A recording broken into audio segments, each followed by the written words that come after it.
I'm asking the bigger question of who am I? Who am I really? My answer is I am God's child. I am that which is born of all that is. I am, as Pierre de Chardin said, a spiritual being having a human experience, come trailing the breath of the ancestors yet, but trailing the breath of the angels, and understanding that because I am connected to the source of all that is possible for me. And what do I want? I don't want to just be successful in the world. I don't want to just make a mark or have a legacy. The answer to that question for me is I want to fulfill the highest, truest expression of myself as a human being. I want to fulfill the promise that the Creator dreamed when He dreamed the cells that made up me. What do I want? You must have some kind of vision for your life. Even if you don't know the plan, you have to have a direction in which you choose to go. I never was the kind of woman who liked to get in a car and just go for a ride. You want to be in the driver's seat of your own life, because if you're not, life will drive you. Knowing who you really are in this space and time that we embody. That's number one. What do you want? Who are you? Number two, you must find a way to serve. Martin Luther King said that not everybody can be famous, but everybody can be great, because greatness is determined by service. Now, we live in a world where everybody wants to be famous and where we admire people for just being famous. We think being known brings us value. The truth is, all of that will fade in time. Service and the significance that you bring to your service is that which is lasting. So to be able to, whatever your occupation or job or talent or gift is, our honorees today getting doctorate degrees, to apparently opposite fields, HIV and AIDS and the spoken word. But what they have in common is service, using the spoken word in service to community in the world, using your knowledge and information about HIV and AIDS and medicine in service to the world. And if you look at all the most successful people in the world, whether they know it or not, they have that paradigm of service. Service through medicine, service through art.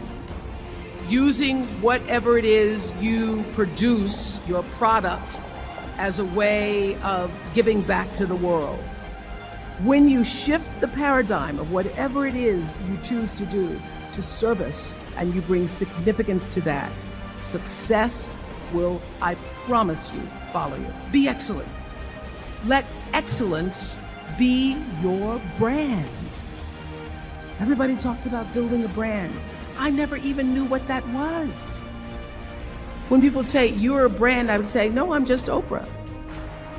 What I recognize now is that my choice to, in every way, in every example, in every experience, to do the right thing and the excellent thing is what has created the brand.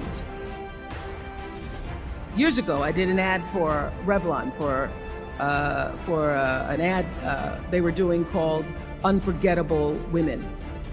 And what I know is that when you are excellent, you become unforgettable. People remember you, you stand out. Regardless of what it is, you become an unforgettable woman. And that is what we all want. We want to be unforgettable and not forgettable. So doing the right thing, even when nobody knows you're doing the right thing, will always bring the right thing to you. I promise you that. Why? Because the third law of motion is always at work. For every action, there's an equal and opposite reaction. That is so true in all of our lives. Everything you even try to do to me, already done to you.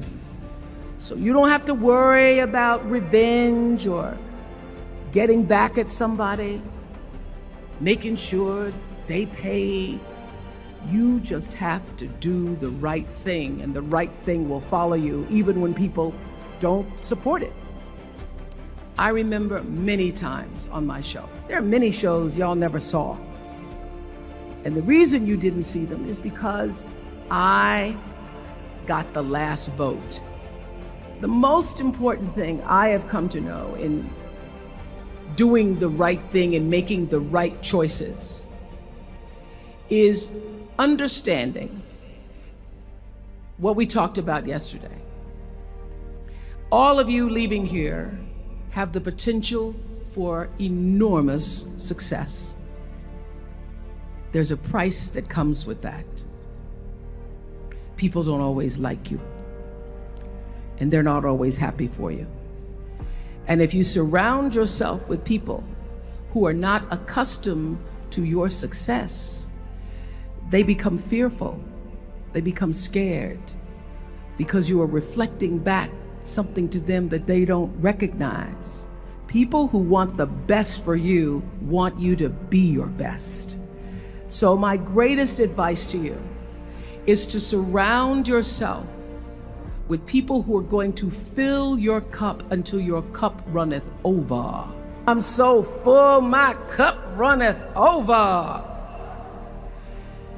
And to know that once your cup runneth over, you cannot spend your life with your gallon-size offerings, offering them to pint-sized people. You have got to surround yourself with gallon-sized people who can hang in the same company with you, so that you're not offering your gallons to those little pints out there who can't hold it anyway. The biggest choices begin and end with you, your internal big questions. Who do I want to be in the world? My relationship to source energy, to all that is God. Your experience of that which is all life, which is divine and universal. Being connected and aligned with that. When you are tuned in and charged into that, whenever you feel empty, you go inside yourself and you connect to the source, and you know that all things are possible.